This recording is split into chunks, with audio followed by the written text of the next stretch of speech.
Magandang buhay kabayan, it's me, ang Inday ng ina nyo. Cooking time po tayo. Soup po tayo today. Fish soup with papaya. Napakasarap to kabayan. Ito nga gustong gusto ko.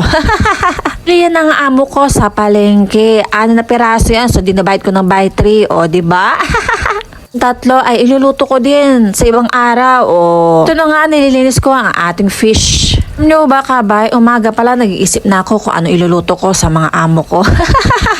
Totoo lang, minsan nakaka-stress mag-isip kung ano iluluto sa mga amo. Alam ko, tulad ko rin kayo kabayan.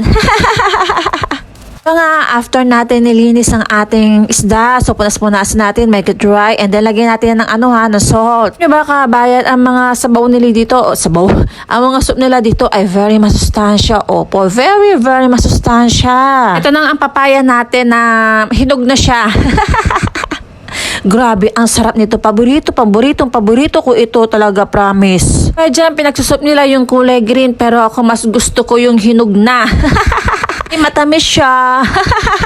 Yan din ang gusto ng mga amo ko. Ayaw nila ng hilaw kabayan. Papaya soup kabay is napaka-healthy. Grabe. Maraming nutrients siya with vitamin and minerals. Mandi yan sa antioxidant. May vitamin A and C and E kabayan. O, gusto mo yon?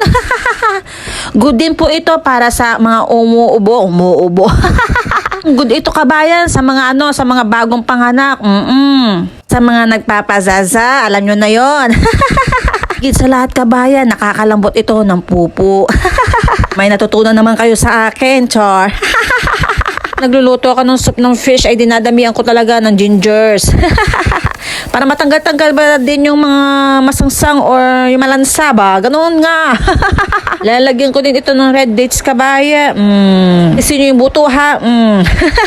Baka malunok nila yan. Tumubo sa nila, sa katawan nila. Char. Ina din tayo kabayan. Oo, masarap yan. Lalo na pag nilagyan natin. Try nyo. Binol ko muna kasi gusto ko tanggalin yung yung balat niya. Diba? Madali na lang tanggalin.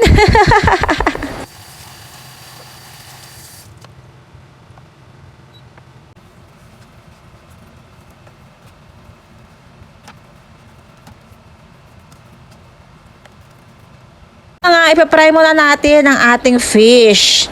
Golden brown lang natin kabayan na. Huwag mo na masyadong overcook. Huwag na masyadong lutong-luto. Basta maging golden brown lang yung balat niya. Ganon.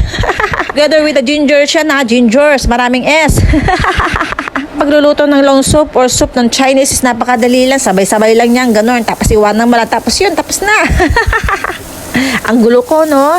So, kabayan na, kapag okay na yung fish natin na naging golden brown na, lagyan natin na ng na kumukulong waters na tubig. Okay, wag yung yung cold para tuloy ang pagkulo niya. Make it high fire po ha. And then mapapasin nyo dyan habang kumukulo ang fish natin is nagiging color white na siya. Ibig sabihin, color white siya. Loko. Yun po, ilagay na natin po yung mga papaya natin at kung ano pa.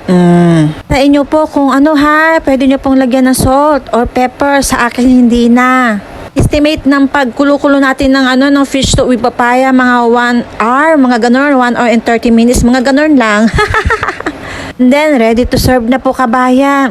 Ang sarap-sarap. Grabe. Yun lamang po. Maraming salamat sa magulong explanation ko.